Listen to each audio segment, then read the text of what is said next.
നമുക്കിതാ പാലക്കാട്ടേക്ക് പോകണം. പാലക്കാട് നിന്ന് സന്തോഷുണ്ട്. സന്തോഷാണ് ഈ വാർത്തയ്ക്ക് അവിടെ നിന്ന് തുടക്കമിട്ടത്. സന്തോഷേ, ഗുഡ് മോർണിംഗ്. സന്തോഷ് തുടക്കമിട്ട വാർത്തയിലാണ് കേട്ടോ ഇപ്പോൾ നമ്മുടെ ഗതാഗത വകുപ്പ് മന്ത്രി CP ജോൺ ഖേദം പ്രകടിപ്പിച്ചിരിക്കുന്നത്. കേട്ടായിരുന്നോ?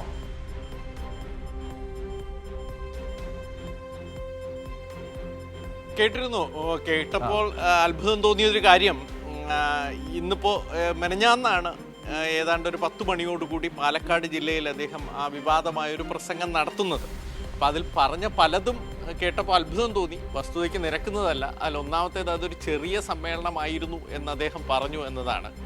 അത് കേരള പ്രൈവറ്റ് ബസ് അസോസിയേഷൻ്റെ സംസ്ഥാന സമ്മേളന വേദിയായിരുന്നു. അത് ചെറിയ വേദിയല്ല. പാലക്കാട് ടൗണിൽ അവർ ജില്ലാ സമ്മേളനങ്ങളൊക്കെ പൂർത്തീകരിച്ച് ടൗണിൽ നടത്തിയ സംസ്ഥാന സമ്മേളന വേദിയായിരുന്നു. മാധ്യമങ്ങളെല്ലാം ഉണ്ടാകേണ്ട സമ്മേളന വേദി തന്നെയാണ്. പക്ഷേ അവിടെ നിന്ന്, അതായത് പാലക്കാട് ടൗണിലെ ടോപ്പ് ആൻഡ് ടൗൺ ഹോട്ടലിൽ ഈ അസോസിയേഷൻ യോഗം നടക്കുന്ന സംസ്ഥാന സമ്മേളനം മന്ത്രി ഉദ്ഘാടനം ചെയ്യുമ്പോൾ അതേ സമയത്ത് അവിടെ നിന്നൊരു 35-40 കിലോമീറ്റർ അകലെ നെല്ലിയാമ്പതിയിൽ KSRTC ബസ് അപകടത്തിൽപ്പെടുന്നു. അതുകൊണ്ടാണ് ഈ മാധ്യമങ്ങൾ മുഴുവൻ അങ്ങോട്ട് പോയത്. ഞങ്ങളെല്ലാം പെട്ടെന്ന് അങ്ങോട്ടാണ് പോയത്. അല്ലെങ്കിൽ മന്ത്രി, ഗതാഗത മന്ത്രിയുടെ യോഗം എടുക്കണം എന്ന് വിചാരിച്ച് തന്നെ ഇരുന്നതാണ്. പെട്ടെന്ന് എല്ലാവരും അങ്ങോട്ട് പോയത്. അവിടെ എത്തി ഈ സംഭവങ്ങളെല്ലാം റിപ്പോർട്ട് ചെയ്ത് തിരിച്ചെത്തുമ്പോഴാണ് വിവാദമായൊരു പ്രസ്താവന മന്ത്രി നടത്തിയെന്ന് പറയുന്നത്. ആ വിവാദമായ പ്രസ്താവനയുടെ രസകരമായ ഭാഗം, ദാരിദ്ര്യമുണ്ട് എന്ന് ഞാൻ പറഞ്ഞ് പ്രതിഫലിപ്പിക്കാൻ ശ്രമിച്ചു എന്നാണ് മന്ത്രി പറഞ്ഞത്. പക്ഷേ ആ പ്രസംഗം ശ്രദ്ധിച്ചാൽ മനസ്സിലാകും. അദ്ദേഹം പറഞ്ഞത് കേരളത്തിലെ സ്ത്രീകൾ ദാരിദ്ര്യം അഭിനയിക്കുന്നു എന്നാണ്. ആ വാക്കാണ് ഉപയോഗിച്ചത്, ദാരിദ്ര്യം അഭിനയിക്കുന്നു.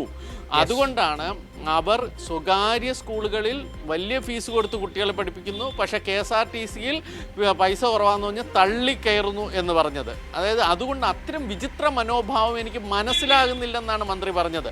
ഇന്നലെ മുതൽ കേരളത്തിലെ മുഴുവൻ ജനങ്ങളും കേട്ടുകൊണ്ടിരിക്കുന്ന ഒരു പ്രസംഗത്തെയാണ് അദ്ദേഹം വളരെ നിസ്സാരമായി വളച്ചൊടിച്ചത്. എന്തായാലും മെനഞ്ഞാന്ന് ഈ പ്രസംഗം നടത്തി. ഇന്നലെ ഏതാണ്ട് ഇതേ സമയത്ത് മനു ഉണ്ടായിരുന്നല്ലോ, നമ്മൾ ഉണ്ടായിരുന്ന സമയത്ത് എറണാകുളത്ത് വെച്ച് മന്ത്രിയോട് ചോദിക്കുമ്പോൾ ഞാൻ ഖേദം പ്രകടിപ്പിക്കില്ല, പറഞ്ഞതിൽ ഉറച്ചു നിൽക്കുന്നു എന്ന് പറഞ്ഞ മന്ത്രി എന്തായാലും ഇന്നിപ്പോൾ ഇത് ഏതാണ്ട് ഇതേ സമയം 24 മണിക്കൂർ കഴിയുമ്പോഴേക്കും ഖേദം പ്രകടിപ്പിക്കുന്നു, വിവാദം അവസാനിപ്പിക്കണം എന്നൊക്കെ പറയേണ്ട അവസ്ഥയിൽ എത്തിയിരിക്കുന്നു. കാരണം ആ പ്രസംഗം അത്രയേറെ ഷോക്കാണ് കേരളത്തിലെ ജനങ്ങൾക്കുണ്ടായത്, സ്ത്രീകൾക്കുണ്ടായത്. കാരണം പ്രിയദർശിനി പദ്ധതി അവർ മുന്നോട്ട് വെച്ചു.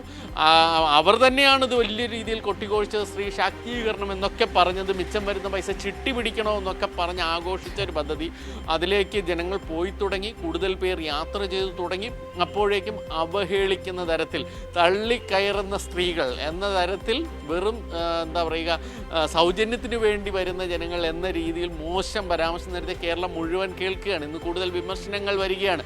UDFനോടൊപ്പമോ അല്ലെങ്കിൽ CMVയോടൊപ്പമോ നിൽക്കുന്നവർ പോലും എതിർത്തുകൊണ്ട് വാക്കുകൾ സംസാരിച്ചു വരികയാണ്. ആ സാഹചര്യം മന്ത്രി ഖേദം പ്രകടിപ്പിച്ചല്ലോ.